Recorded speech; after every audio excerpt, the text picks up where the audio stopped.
So, you want to get started, Colin? Yeah. So this is, I'm Colin Cunningham. This is Andrew Cunningham. We're both electrical engineers. This is our MQP, the autonomously controlled modular quadcopter for package delivery.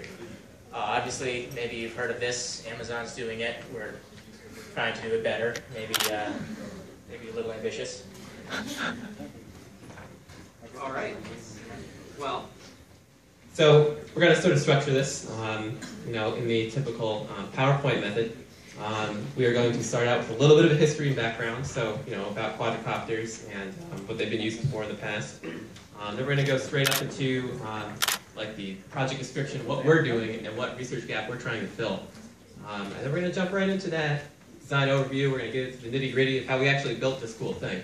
And then we're going to show you how we tested it, and give you hopefully a little bit of a live demo right here. So going right here, it's a little bit of history and background for our MQP. It started way over, if you can see, on this side of the slide, and then moved slowly up towards this far end of the slide right here.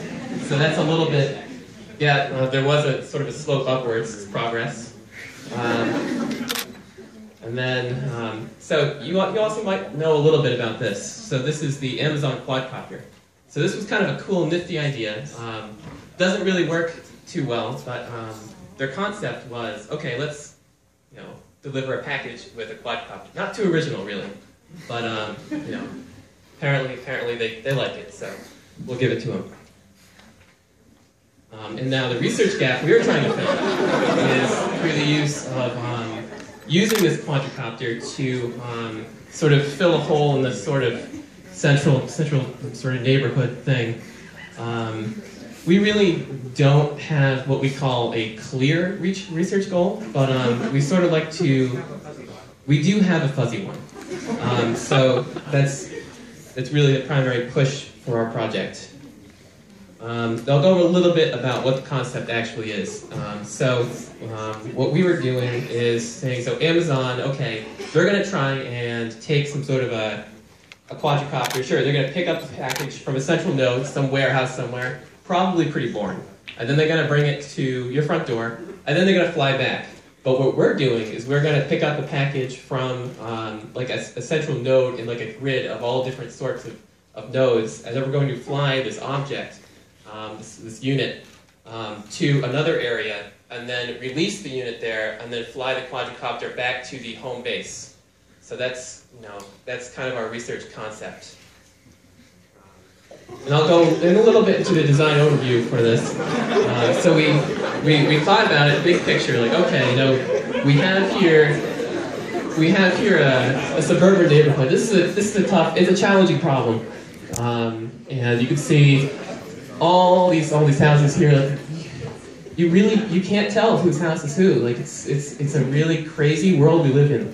So we have a couple of ways to overcome this issue. We did have some cameras in there to visually tell, okay, this looks like the right house. It's probably it. But we actually found a different way.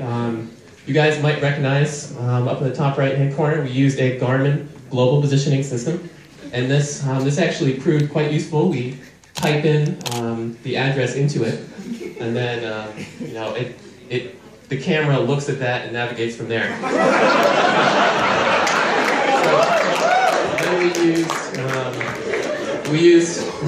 So one of the big tackles, Amazon's trying to figure out, which is just, they're not electrical engineers, they're software people or something. They haven't figured this out completely. However, they couldn't get the range to continuously go way out to somebody's house and way back to an Amazon facility. So what we did was, rather than use one battery, which is what they used, we actually used many batteries. So that gave us the extended range necessary to power not only our 4 motors, of which our final design only implemented 1, but we figured if we could get 1 to work, we could get the next 3 to work, or somebody next year could. So then we did implement, we tried using the diode controller to control most of this, but then we didn't. Then we used something called an Arduino, which is it's an interesting. We found it on the internet. We also use some other things too that were in there. The quadricopter is a really interesting physical arrangement we have here. So you can vary the pitch and roll just by adjusting propellers that are next to each other, and then you can adjust propellers that are opposing each other. And what that does is vary the rotational momentum, so you can get a torque on the yaw axis. It's a really cool system. Now, according to our research, and Professor McNeil actually suggested that we use this because it simplifies the math a lot. The maximum spherical chicken is used in 95% of all the calculations in industry. So that's great because what we can have is it can have full Keplerian orbits, and spherical things are much easier to calculate in a fluid dynamics situation. The actual package we're trying to deliver, we're shooting for a target of 10 kilograms. That's 98 newtons in equilibrium. Here's some more power. So again, as Professor Orr was talking about, WPI does have its roots in power electronics, power engineering, and so we thought, okay, we'll use our core strengths to tackle this major part of the issue Amazon's having. So what we did here is we created a plot of, we have some voltages over there, and then we plotted over the current per wattage, and then we analyzed the graph, and you can see here there is a critical point on this graph, and we did found it, and we mapped it vertically, horizontally, onto this other graph, on which we selected the exact chemical compound to use for our battery. And this is also taking into account weight and other things like weight. So while we're going a little bit more mechanical, we also did, I don't know if anybody sort of is familiar with this in their MQPs, but this is a finite element analysis. It's Steve Makarov uses it a little bit, but what we did here is we applied it sort of in the mechanical way, and we did figure out the best mechanical loading.